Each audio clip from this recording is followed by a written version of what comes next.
सुनसान हवेली।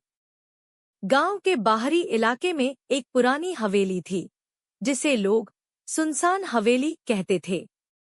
यह हवेली कभी राजा इंद्रजीत सिंह की शान थी, लेकिन समय के साथ यह वीरान हो गई। लोग कहते थे कि वहां आत्माओं का डेरा है और रात को वहां से अजीब-अजीब आवाजें आती थी।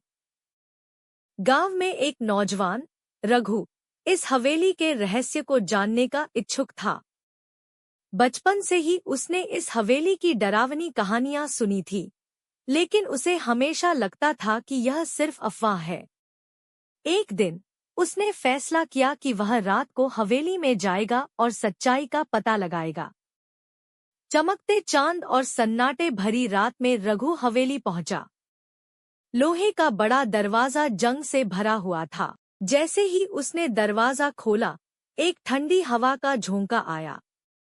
अंदर घुसते ही उसे बड़े-बड़े झूमर, टूटी हुई सीढ़ियां और धूल से भरे फर्श नजर आए। हवेली के हर कोने में अजीब सी खामोशी थी। रघु ने मशाल जलाई और एक कमरे में दाखिल हुआ। कमरे में दीवारों पर पुरानी तस्वीरें थीं, जिनमें राजा और उनके परिवार के सदस्य दिख रहे थे। लेकिन एक तस्वीर ने उसका ध्यान खींचा। वह तस्वीर एक छोटी लड़की की थी, जिसकी आंखें जैसे उसकी ओर देख रही थी। अचानक उसे पीछे से एक हल्की सी आवाज सुनाई दी, जैसे कोई चल रहा हो। रघु ने हिम्मत करके पलटकर देखा, लेकिन वहां कोई नहीं था। तभी एक दरवाजा अपने आप खुल गया। अंदर एक कमरा था, जिसमें एक पुराना पियानो रखा हुआ था। पियानो की कुंजियां धीरे-धीरे अपने आप बजने लगी। रघु का दिल तेजी से धड़कने लगा।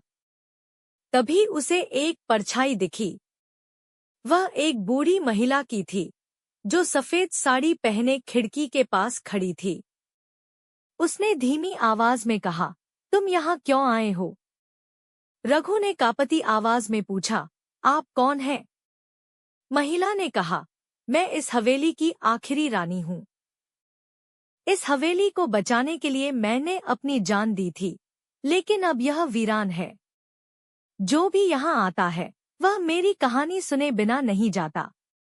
इसके बाद रघु ने उनकी पूरी कहानी सुनी और जाना कि रानी ने अपने राज्य और परिवार के लिए बहुत त्याग किया था। सुबह होने पर जब वह हवेली से बाहर निकला, तो उसकी सोच बदल चुकी थी। उसने ठान लिया कि वह गांव वालों को इस हवेली की सच्चाई बताएगा और इसे ऐतिहासिक धरोहर के रूप में संरक्षित करवाएगा। सीख: डर और रहस्य के पीछे अक्सर एक कहानी छिपी होती है, जिसे समझने की कोशिश करनी चाहिए।